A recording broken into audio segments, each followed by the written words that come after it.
The Adventures of Tom Sawyer by Mark Twain.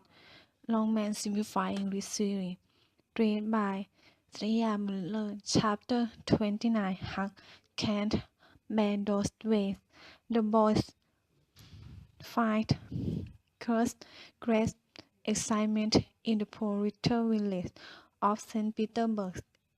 Every haunted house in St. Petersburg and the neighboring village was dug up for hidden treasure, and not by boys, but by men. Some of them were serious, sensible men too.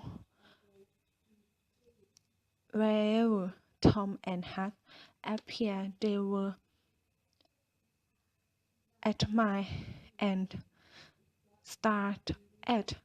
They were unable to remember that their remarks had processed with before, but now their sayings were teachers and repeated. Even the village paper publishes accounts of their life. The widow Douglas invested has money at 6%, and Judge Thatcher did the same with Tom.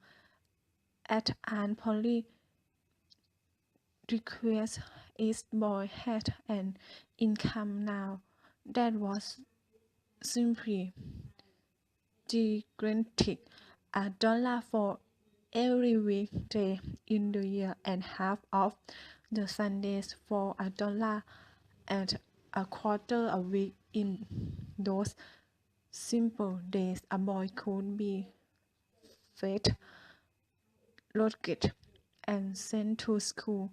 The court and watches too.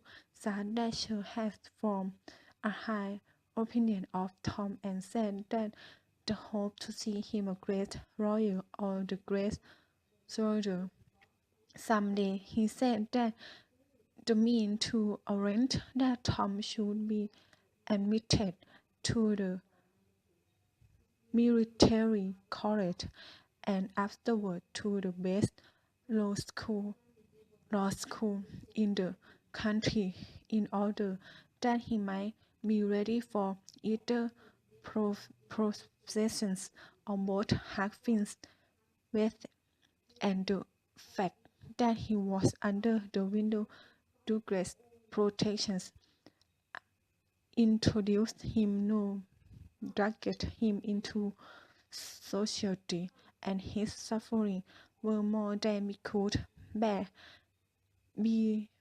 bearable. His miseries for 3 weeks and then was missing. The window was full of anxiety and search for him everywhere. The public also searched high and low, and even dragged the river for his body. Early the third morning, Tom Misery went hunting about among some old empty barrels behind a branches, and in one of them he found the deserter hut and slept there. He had sat breakfast upon some stolen oat and was stretched out in comfort, smoking his pipe. He was untidy, unkempt, and dressed in the same old rags which he wore in the day when he was free and happy. Tom pulled him out, told him of the trouble he had been causing, of urged him to go home. Huck face lost his contentment. "Don't talk about it, Tom," he said. "I have tried it, and it doesn't work. I'm not used to it. The window good to me and fairy, but I can't bear those ways. She makes me get up at the same time. Every morning she makes me was and the servants came. Me too, please. She won't let me sleep in the bushes and forced to wear those horrible coats. They won't let any air get through somehow, and while I'm wearing them, I can't sit down or lie down or roll about anywhere. I have to go to church. He wears shoes all Sunday. The window gets up by the bell. She is by a belt. She goes to bed by a belt. Everything so horrible, regular that I can't bear it. Well, everybody lives like that, Huck. Tom, I'm not everybody, and I can't bear it.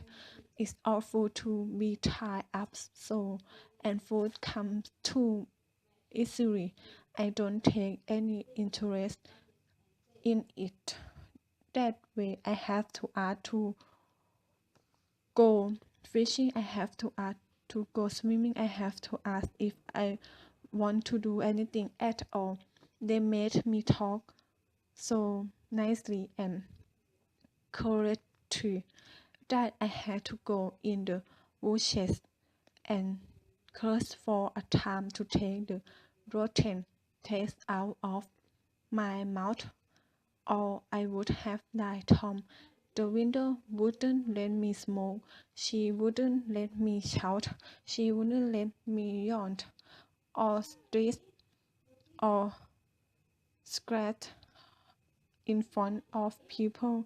Besides, that school will be open soon, and she want me to go to it. I couldn't face that. Tom, look here. Tom, being rich isn't what people pretend it is.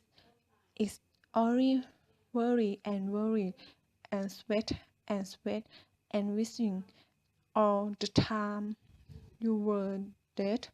Now this coat suits me and this barrow suits me, and I'm not going to leave them anymore.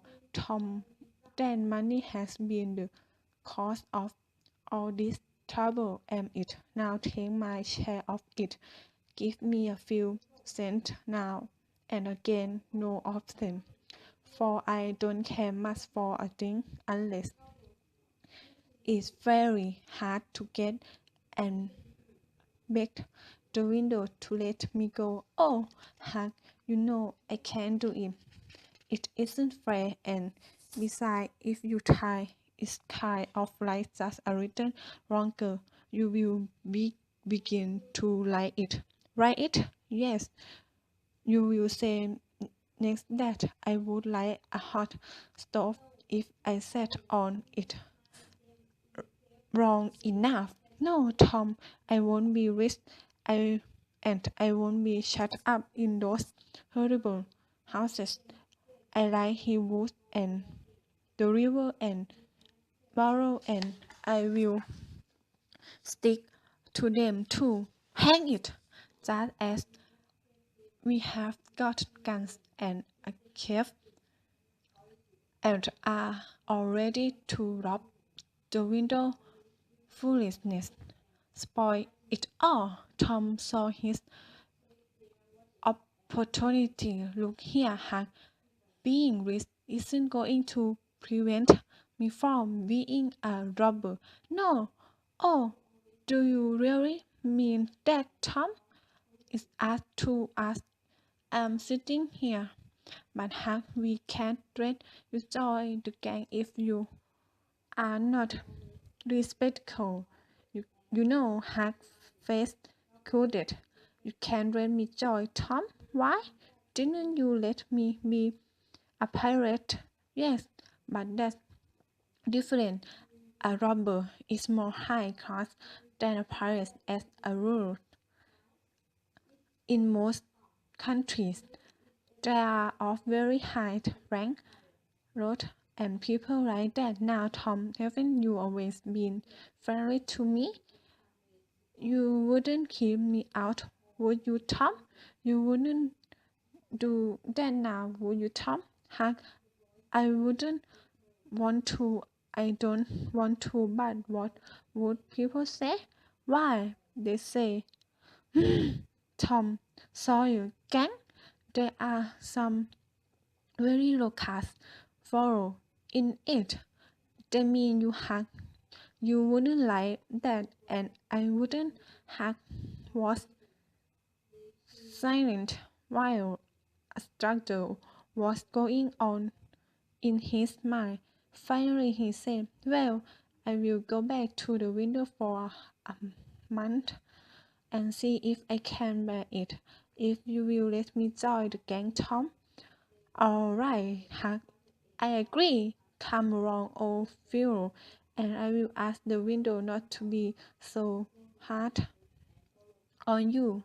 Will you, Tom? Now will you? That's good of you.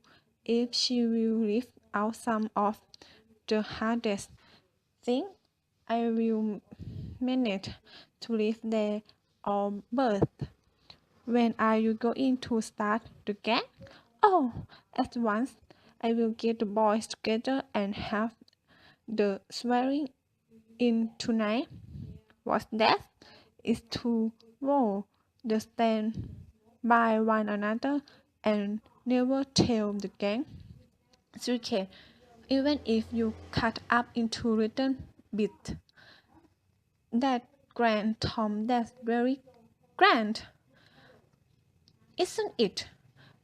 And all that swearing must be done at midnight in the loneliest, awfulest place you can find. A haunted house is the best, but they are dark up now.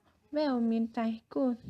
Anyway, Tom, yes, so is it, and you have to swear on a coffin and sign it with but now that's glorious. Why is million times better than being a pirate? I will stick to the window till I die, Tom, and if I become a first class trouble and everybody talking about me, she will be proud that she dragged me in out of the rain.